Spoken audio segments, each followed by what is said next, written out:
शेतकऱ्यांसाठी ऐतिहासिक घोषणा, ट्रेसेबिलिटी प्रणाली लागू होणार. होय, कृषी आणि शेतकरी कल्याण मंत्रालयाकडून एक परिपत्रक जारी करण्यात आलेलं आहे. शेतकऱ्यांसाठी ऐतिहासिक सुधारणा. केंद्रीय कृषी मंत्री श्री शिवराजसिंह चौहान यांनी नवीन बियाणे कायद्याची माहिती दिली. बनावट बियाणांवर कडक कारवाई केली जाईल.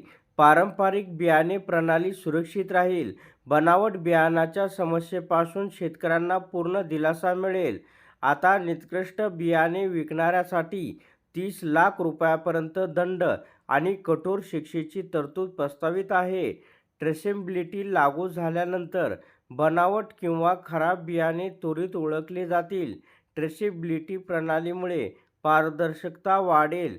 प्रत्येक बियाणे कंपनीची नोंदणी केली जाईल. कोणताही अनधिकृत विक्रेता बियाणे विकू शकणार नाही.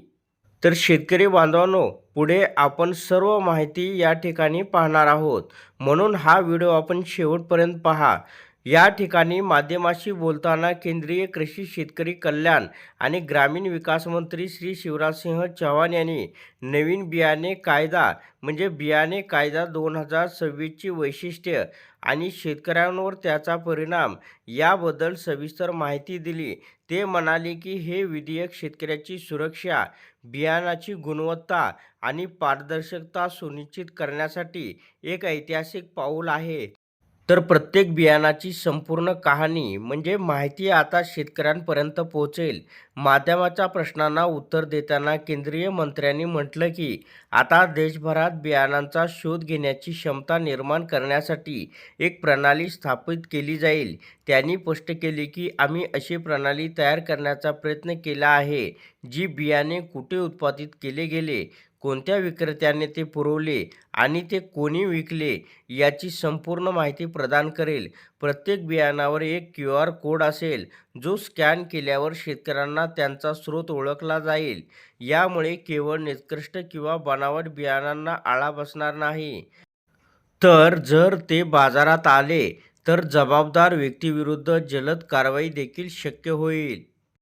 आता निकृष्ट दर्जाचे बियाणे प्रणालीत येणार नाही. कृषी मंत्री यांनी म्हटलं की एक ट्रेसेबिलिटी लागू झाल्यानंतर बनावट किंवा सदोष बियाणे ताबडतोब ओळखले जातील. ते म्हणाले, सदोष बियाणे आयात केले जाणार नाहीत आणि जर ते आयात केले गेले तर ते पकडले जातील. जो कोणी सदोष बियाणे पुरवेल त्याला शिक्षा होईल. यामुळे शेतकऱ्यांची दिशाभूल करणाऱ्या कंपन्या आणि डीलरच्या मनमानी कारभाराला आळा बसेल. बियाणे कंपन्याची नोंदणी अनिवार्य असेल. या ठिकाणी प्रत्येक बियाणे कंपनी आता नोंदणीकृत असेल, ज्याच्यामुळे कोणत्या कंपन्या अधिकृत आहेत हे स्पष्ट होईल. नोंदणीकृत कंपन्याची माहिती उपलब्ध असेल आणि कोणताही अनधिकृत विक्रेता बियाणे विकू शकणार नाही. यामुळे बाजारातून बनावट कंपन्या नष्ट होतील आणि शेतकऱ्यांना योग्य स्रोताकडून बियाणे मिळेल याची खात्री होईल. पारंपरिक बियाणांवर कोणतेही बंधन नाही. केंद्रीय मंत्री यांनी म्हटलं की नवीन कायद्यामुळे शेतकऱ्यांच्या पारंपरिक बियाणांवर बंधने येतील हा गैरसमज दूर केला. त्यांनी स्पष्टपणे सांगितले की शेतकरी स्वतःचे बियाणे पेरू शकतात आणि ते इतर शेतकऱ्यांना देऊ शकतात. स्थानिक पातळीवर बियाणे देवाणघेवाणीची पारंपरिक पद्धत सुरूच राहील, यात कोणतीही अडचण नाही. ग्रामीण भागातील शेतकरी पेरणीच्या वेळी आपापसात बियाणे देवाणघेवाण करतात आणि नंतर ते किमतीच्या 1.5 दराने परत करतात. याचे उदाहरण त्यांनी दिले. ही पारंपरिक पद्धत सुरूच राहील. आता निकृष्ट बियाणे विकणाऱ्यांना 30 लाख रुपयांपर्यंत दंड आणि शिक्षा होईल. या ठिकाणी बियाणांच्या गुणवत्तेबाबत कोणताही निष्काळजीपणा आता सहन केला जाणार नाही. आतापर्यंत दंड 500 रुपयांपर्यंत होता. आता दंडाची रक्कम 30 लाख रुपयांपर्यंत वाढवण्याचा प्रस्ताव आहे आणि जर कोणी जाणून-बुजून गुन्हा केला तर शिक्षेचीही तरतूद आहे. ते म्हणाले की सर्व कंपन्या वाईट नसतात, परंतु शेतकऱ्यांची फसवणूक करणाऱ्यांवर कठोर कारवाई केली जाईल. ICAR आणि देशांतर्गत कंपन्या या क्षेत्रात मजबूत राहतील. या ठिकाणी बियाणे कायद्यात तिन्ही पातळ्यांवर तरतुदी आहेत. सार्वजनिक क्षेत्र, ICAR, कृषी विद्यापीठे, के उच्च दर्जाचे बियाणे उत्पादित करणाऱ्या शेतकऱ्यांतर्गत कंपन्या आणि परदेशी बियाणांसाठी योग्य मूल्यांकन प्रणाली. ते म्हणाले, परदेशातून येणाऱ्या बियाणांना संपूर्ण चाचणी आणि मूल्यांकनानंतरच मान्यता दिली जाईल. चांगले बियाणे शेतकऱ्यांपर्यंत पोहोचावे यासाठी आमचे सार्वजनिक आणि देशांतर्गत खाजगी क्षेत्र बळकट केले जाईल. शेतकऱ्यांमध्ये जागरूकता निर्माण करण्यासाठी व्यापक मोहीम. शेतकऱ्यांमध्ये जागृतीच्या अभावाबाबत विचारलेल्या प्रश्नाला उत्तर देताना म्हणाले की, शास्त्रज्ञ, अधिकारी आणि प्रगतशील शेतकरी गावोगावी जाऊन शेतकऱ्यांना जागरूक करू शकतील. यासाठी आम्ही विकसित कृषी संकल्प अभियान सारखे उपक्रम सुरू केले आहेत.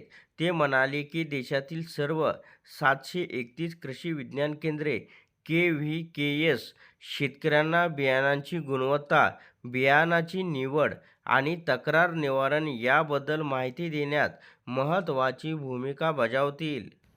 नकली बियाणे विकणाऱ्यांना कडक शिक्षा. या ठिकाणी त्यांनी म्हटले की, जो कोणी जाणून-बुजून निकृष्ट बियाणे तयार करेल किंवा विकेल त्याला आता 3 वर्षांपर्यंत तुरुंगवास आणि 30 लाख रुपयांपर्यंतच्या दंडाची शिक्षा होईल.